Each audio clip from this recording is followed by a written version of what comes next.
My name is Bradley Franklin. I'm a junior and I run hurdles for the Thompson track and field team. My name's Gavin Horton. I'm a senior and I pole vault. My name's Whitney Clark. I'm a senior and I throw javelin. Welcome to another weekly Warrior Spotlight, presented by Mainline Heating and Air Conditioning, Precision Sports Medicine and Orthopedics, Serenity Salon and Spa, Video Visions Media Marketing, Shelby Fence Company, Brooklear Health Mart Pharmacy, Alabaster, Kim Scherer and Company, Keller Williams Metro South, The Sassy Shopper Boutique, Mr. Bug's Pest Patrol, Leave It to Weaver Upholstery, All Britain and Artovino Family Dentistry, and Gym Time Fitness.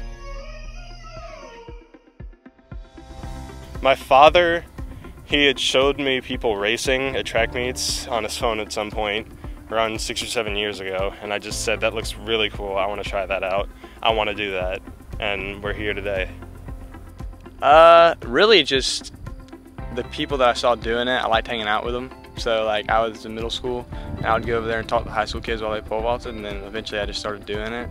So being around them, that like fun camaraderie, that's what really drew me into it. Balancing homework, just doing homework in general. I'll be tired a lot when I get home from practice, so then by the time I get home, I'm like, I don't want to do this. I'm tired, I'd rather just go to sleep, because when I was a freshman and a sophomore, I would stay up as late as it took to get all my homework done. But now that I do track, and then I also go and do a fighting class, like a self-defense type class after that, 3 times a week for 2 hours. So when I get done with all of that, I'm tired. I really like to utilize my time in school to do all my homework, all my free periods, all my teacher aid periods. I have things that I do at home. I have personal hobbies. I have things that I do at home to keep me mentally sound, and to keep myself physically sound, we always have to have rest days. The coaches make sure of that. Well, we have built-in rest days. We have days we don't go as hard. We have days where we prep for meets, and then I always take a month off from August to September. So just being able to balance the hard work and then the cruise and stuff to make sure I'm staying healthy. Got to eat right, of course, and drink a lot of water, get good sleep, but our coaches build in rest days and help us stay healthy. The love for it, I really enjoy doing it, and I'm very determined because this is what I'm doing in college, and I just love it because I kind of get to choose what I want to do on each day, because there's so many parts of throwing that you have to work on and work with.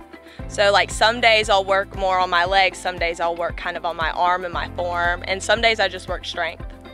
That as much warming up, as much practice, as much stuff that I need to do to get myself ready for a race, you can't wear yourself out. You can never do too much, or you will never be able to perform to the best of your ability. How to be disciplined, how to stay focused, and how to not worry about external factors that I can't control, like the weather, the places we go to. Some of the meets we go to aren't as nice as some other facilities, so learning just to balance that. Like, it's not always going to be the best equipment, it's not always going to be the best weather, but you just got to weather through it and try to do the best you can. I remember one coach telling me, this was a long time ago when I played basketball, she said, never say sorry. She said, don't apologize. You can't apologize for being aggressive out there on the field. You can't apologize for, playing as hard as you can and doing your best. And I feel like I take that with me, just with working hard, because if someone doesn't like how hard I'm playing, they need to play harder, because I'm going my fullest and my best to be the best, because that's in the end what everyone wants to be. You can't be the best without working hard to get there. It seems easy. It seems like all you have to do is line up on the starting line and just run. But all the practice, all the work that you have to do behind the scenes is one of the hardest things I've done in my entire life. And I am completely confident that it's going to get harder as I go further in this line. It's really fun. It just is. It's coming from team sports and everywhere, everything relies on each other. This is very relaxing because it's kind of all on you. With the running aspect of it, you practice with people. Like with the throws, I practice with other people, but in the end, when I'm competing, it's all me. And that's almost relaxing in a sort because I can rely on myself and on the talent that I have and not on somebody else. People think that it's all just running and it's all just straight physical output, but there is a mental side to it, and it's not just purely how good you are, but how well do you respond to certain things and certain adversities. So being able to stay strong mentally is how you do good in this sport, and it's not just all about being physically gifted. I do. I actually signed with Troy. I have free college, so I have like scholarship money for academics, and then I also have money for track.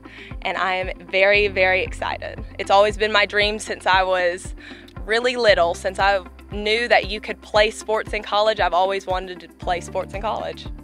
I was thinking all the work that I've put in throughout the past 4 years of my life, it's led up to these moments where every single time I line up on the track, it's just me hearing my name as the top seed, and I'm so proud of myself for it. Probably the overall form, just all the variables that go into it, how to adjust in a meet. Everything's different. A lot of stuff changes from practice, so learn how to change and learn what to do and what to do right to make a bar when things are changing in the meet. That's probably the hardest thing I've had to learn. When I mention that I throw javelin to people, they go, "What is that?" And I say, "It's the long pointy stick.